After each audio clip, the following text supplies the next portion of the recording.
Ladies and gentlemen, KageKaze back again. Deckard Cain is dead. Wortham burns. The sword has been assembled and is a sword of the high heavens. The stranger is an angel. But the stranger has been captured by Magda, and now we move on. Staring for a brief moment at the beautiful scenery as the water rushes by. It's kind of calming, really. No, I must continue on my quest. I must show resolve. And let's talk to the Templar. Tell me more of your order. Why do they steal your past? Our initiation blinds us to our sinful pasts, so that we might clearly see the future and prepare for the final battle. By what magic does your order strip a man of his memory? I was chained to a wall and beaten. By the third day I was mad from pain and hunger. And that is when the whipping began. I was told I relived all of my transgressions. Everything that brought me tainted joy. The whip took away that joy. Then the sin, leaving me pure. In the Teganze, corrupt priests sacrificed men for their personal gain. Even they did not expect the men to be grateful. Don't you understand? The Templar Order is trying to protect humanity from extinction. What is my pain against that goal? Yeah, I wanted to let him finish there before I started talking over him. If you've never gone this way, just, there is a merchant, by the way, that can spawn here. He used to be a good source of getting half-price potions. Unfortunately, that apparently has been patched out. But if you haven't gone quite this far, you can kind of see here, this is where the final sword fragment actually fell. Since you never actually get to see where it impacted, it actually is over here. So they did think of that to show where the final impact location was, even though you never actually get a hold of the final third piece on your own. There are forces arrayed against us that are stronger than we ever imagined. Some greater purpose lies behind these trials, but I do not yet know it. My queen sings to me. Her music echoes from beyond. Okay, you're a loony. Their hands heavy, scent of terror. This does not bode well. Spiderlings alone may seem unthreatening, but their presence should be a warning for travelers. For wherever there are spiderlings, there will be matriarchs, and the fully grown arachnids are extremely protective of their young. The spiderlings themselves possess strong appetites, allowing them to do considerable harm to a cornered adventurer. The ubiquitous spider is one of the oldest and most adaptable creatures in the world. It also seems to have acquired an unfortunate susceptibility to magic. When exposed, the arachnids will increase dramatically in size and even cast spells. Due to this hazard, I recommend staying out of dark places whenever possible. Okay, so what I've decided to do here, as you might have seen while I was listening, is I'm going to change things out. I'm going to get swarmed a bit here with a lot of little spiderlings. So I'm going to go to my Grasp of the Dead to slow things down. I'm going to go ahead and stick with Haunt. That being said, just for the irony of it, I think I'm going to continue to use corpse spiders. Spiders versus spiders. Spider combat! Yes, I like it. Your death, my glory. So, what this build is now about is going to be damage over time. Damage over time of Grasp, damage over time of Haunt. So I'm looking to do, basically lay down my abilities and let the damage flow.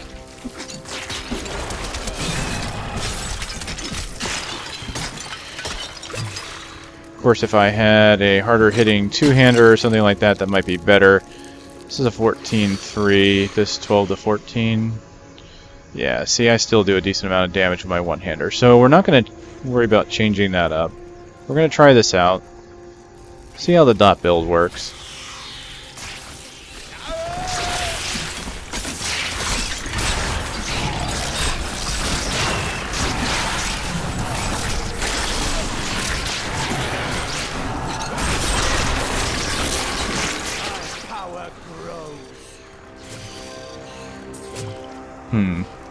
See, I think this might work better if I had more skill slots, because the dogs honestly would be kind of nice here to soak up some of the damage. But I do have the passive that lets me get dogs from dead enemies, so we'll see what happens. We'll try it out a bit further. Just keep experimenting with these builds. Get a few haunts out there.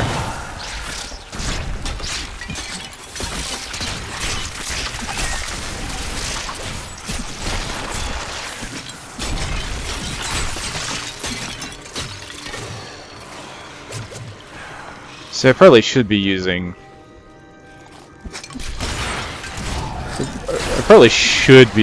darts for this, because I don't have anything taking a lot of mana. I used to be one of them, ordinary, untouched, until her voice came to me. Then I knew how I must serve. I must kill the one who threatens my mistress and the dark power that created her. I have been chosen.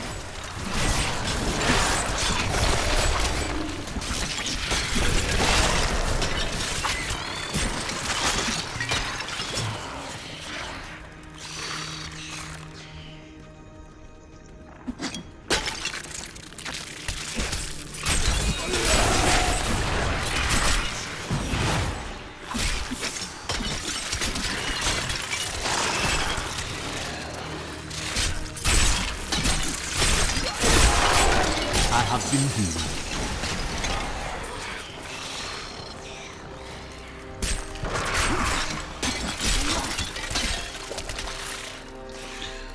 Alright. Let's just go ahead and go back to Jungle Fortitude.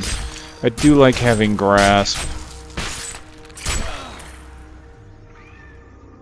Corpse Spiders.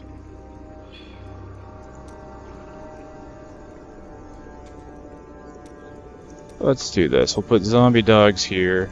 I won't use my Soul Harvest for now. I'll just go ahead and do that. I'll let the dog soak up damage, and then I'll continue to use Haunt and Grasp for now. Or should I switch out Haunt, really? Go back to Fire Bats, maybe. That kills all of these big groups fairly quickly. Let's use Haunt a bit longer.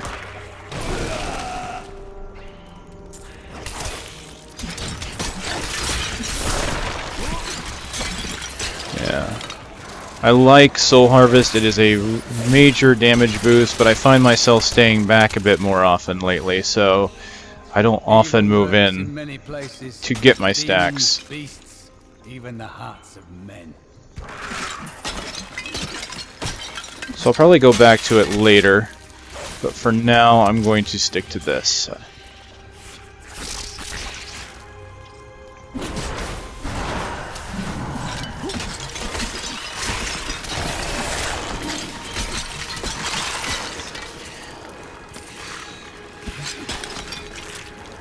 The dogs look like they might be doing a decent amount of damage now.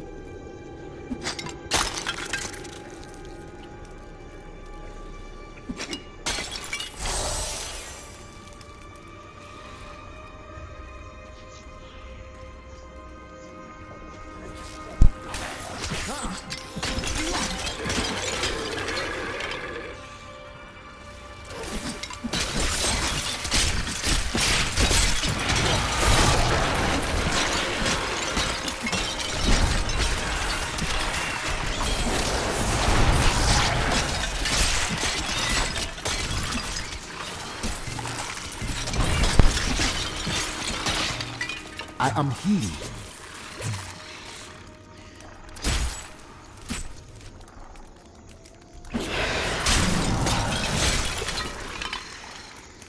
Dogs. Mistress has accepted me. Come close and feel her loving embrace. This land is not kind to man.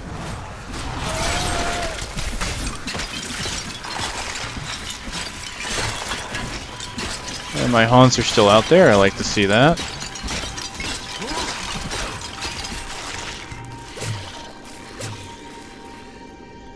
Well, that's the right way.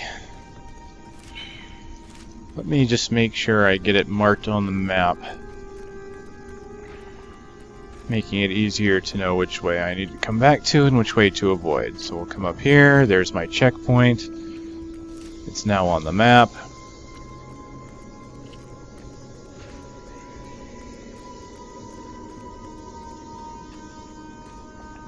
For the just!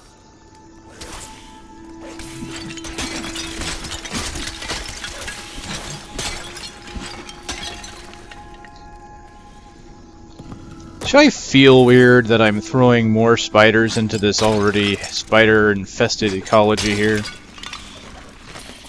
Chancellor Eamon, it is of the utmost importance that we secure my manor from the traitorous rabble in Tristram. The caves to the east are too close to my land. They must be blocked, completely obstructed. I believe the Archbishop Lazarus has magically bound some arachnids of late. They may serve us well. Yeah. Yeah, I'm sure that worked out well for you, Leoric.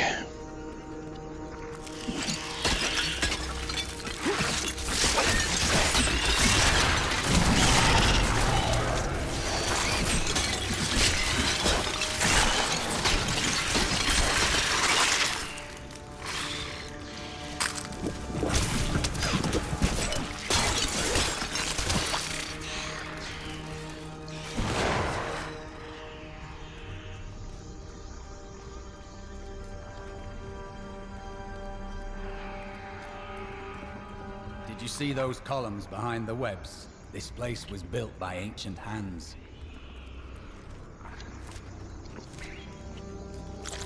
More than likely a Nephilim temple of some sort.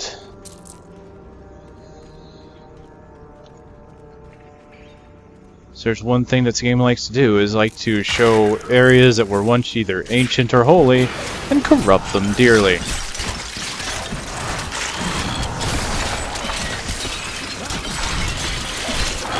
Wholeheartedly. Full corruption. Leave nothing holy behind.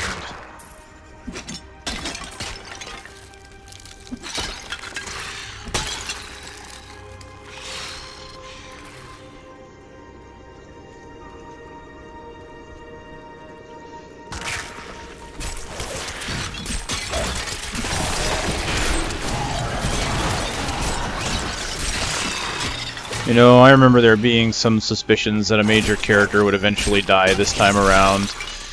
You know, and of course, who's the most prominent would be old Deckard. But even with rumors like that, where you have a feeling that it might be true, it's always completely different to see it actually happen, and it's kind of saddening in a way. You know, the character that you've come to know and somewhat care for. You know, like Cain being around in all 3 games so far.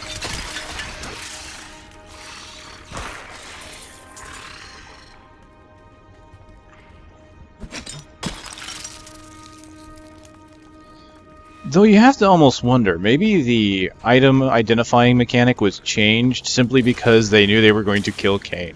And they didn't want to tell anybody. It's like, oh yeah, we just wanted you to be able to do it on your own. Has nothing to do with the guy that normally identifies your stuff as dead now, right? Really? No, well. Oh, dogs are down. My curse upon you.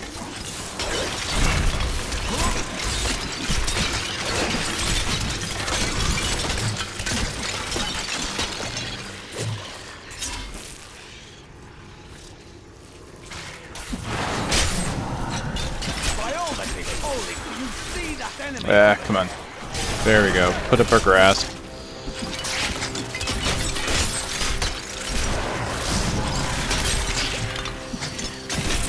Ah, okay. It's an elite. Well, you get the spiders and the haunts. Need more time. Glorious!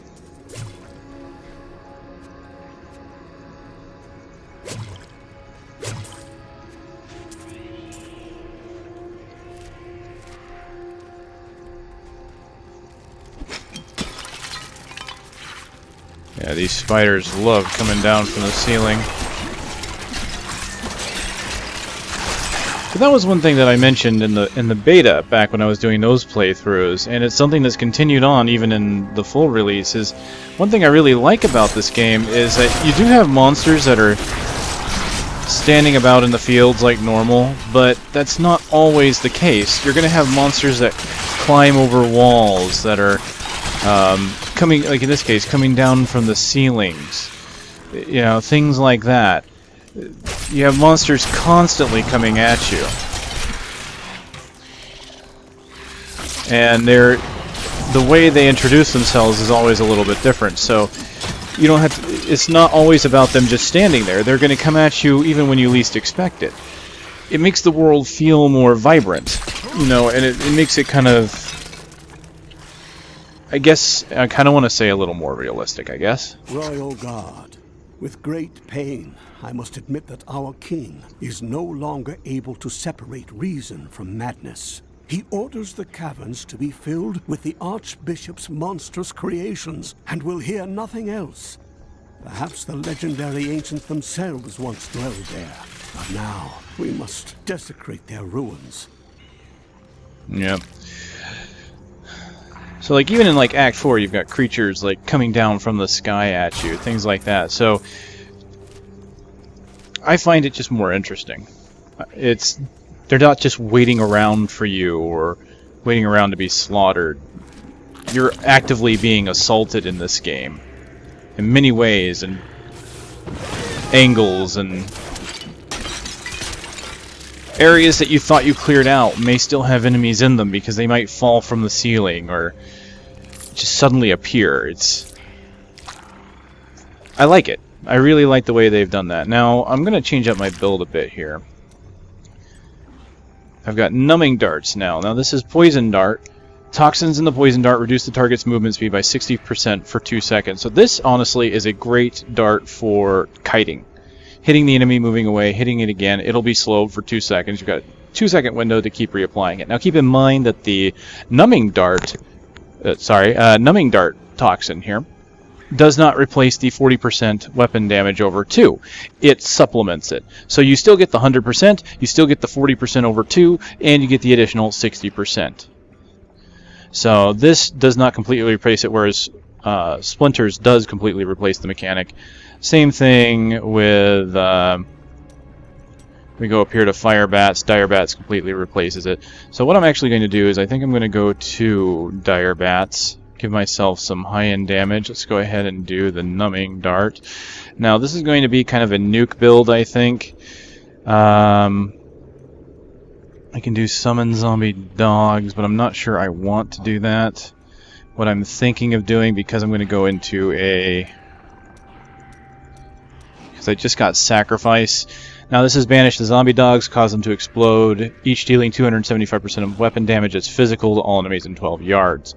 So, since Zombie Dogs has a 60-second cooldown, it's one of those things where this ability only can be used once a minute. If I combine it with maybe Circle of Life, I could keep getting more dogs. I'm not entirely sure how I want to do this, though. Maximum mana is increased by 20%, regenerate 1% of your mana per second. When is my next zombie dog thing? Because this is kind of an awkward build to make without decent dogs here. 19.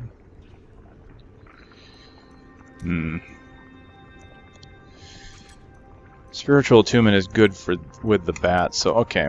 Let's just do this then. Helping me fight the darkness. I'll get the dogs back. Evil is the essence of what it means to be a Templar.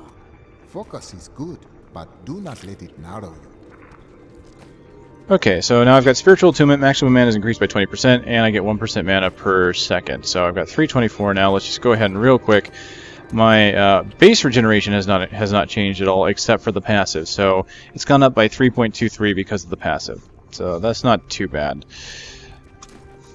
Give it a shot. So basically what we've got here is... I've got my Numbing Darts to kite. I've got my bats to do damage.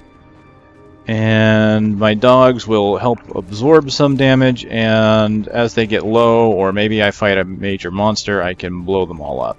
It's kind of tough because They're not going to have fortitude. They're going to die a lot quicker.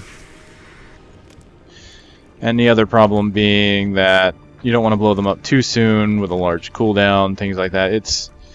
yeah, we'll see. We'll make it work. I don't really care for sacrifice too much, but I want to at least try it because it's, you know, brand new skill for me. It's horrible. She sucks the innards from her victims. Oh, no. No. It's too late. I hear her. The Spider Queen is coming. Spider Queen? Yes. Spider Queen. Alright, blow up. Good job.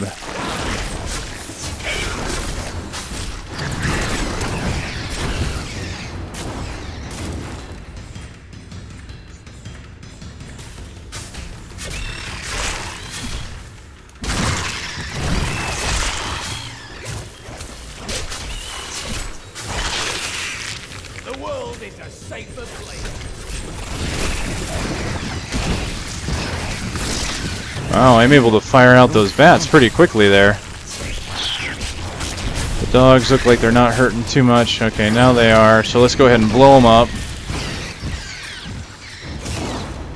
I've got not too long on my cooldown there, so I can... should be able to get them back here soon. See, as you can see there, the poison damage is still ticking on them as I kite. I'm just wanting to kite around right now to try and get my zombie dogs back. There we go.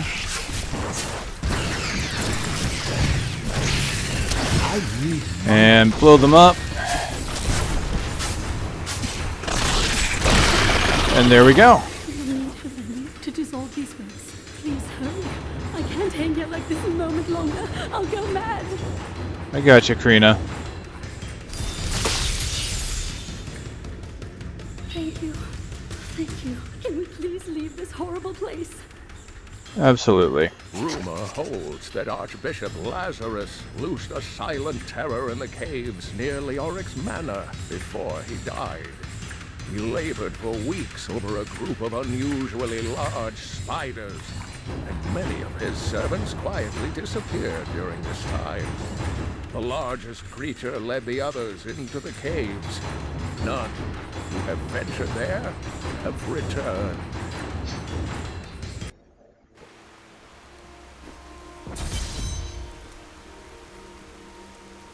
It was terrible being stuck in there like that. Thank the gods you came along. What are you doing out here? I seek a man taken by the Coven. The Coven? I saw them dragging someone into Leoric's manor house. Perhaps it was the man you seek.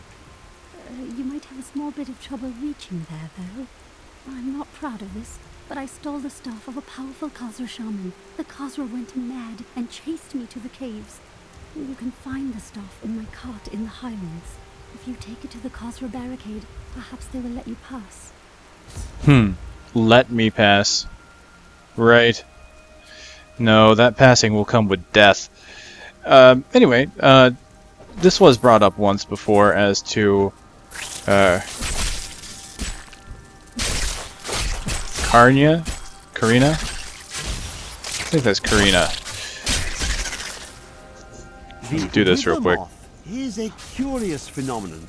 It is tremendously large for an insect, and somehow its size allows it to expel a charging force when attacked. For this reason, few have survived to study it in great detail, including many notable academics. In fact, please do not inquire further upon this subject.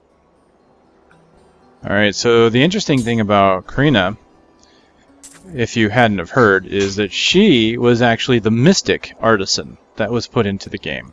So that's kind of why she has a unique name, a unique profile. You know, she actually has art to her. When you find her cart that has the staff on it, that would be her cart that she would use to sell goods from.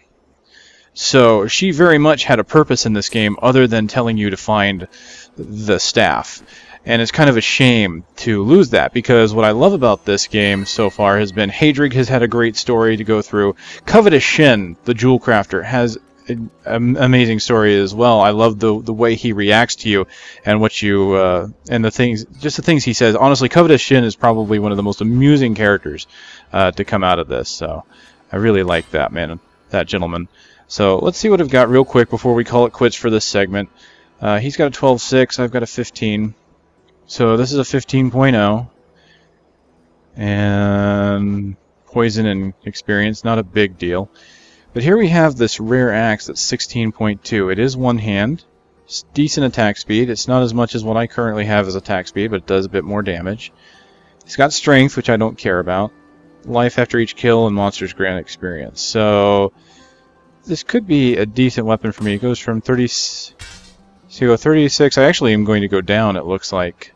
15.7 to 16, so 36.7, 36.9. Interesting. I'm guessing it's just because of the increased attack speed, even though this has a better raw DPS on it. Oh well, that's perfectly fine, because what I can do is use this. This has got strength on it. My follower gains 2.5 multiplier for strength, so it will be very beneficial to him. So I'll give it to him. He goes from 2 to 4 DPS. Very good. I worked my hands to the bone to bring you these. This is not a time for mourning. Alright, and you know, since I didn't craft one earlier, I'm going to do one now. I'm going to go ahead and craft that shield. But it's not going to me. It's going to go to my follower who has been helping me out all this time. And look at this. It even has strength on it. 11 strength. It has intelligence on it too. Not bad. So I go from this 9 to this 88. A good choice. There you go, sir. Enjoy your larger shield. Found some interesting things on my latest dig. You should take. Right, there we go. We've taken out the Spider Queen. We are now going to work our way towards Leoric's Manor, but that is going to be a segment for next time. I'm KageKaze. As usual, please thumb up the content if you... Not for everyone, but give me a try, and you won't go back. See, I wish I could come up with a line like that. That would have been a great tagline. Give me a try, and you won't go back.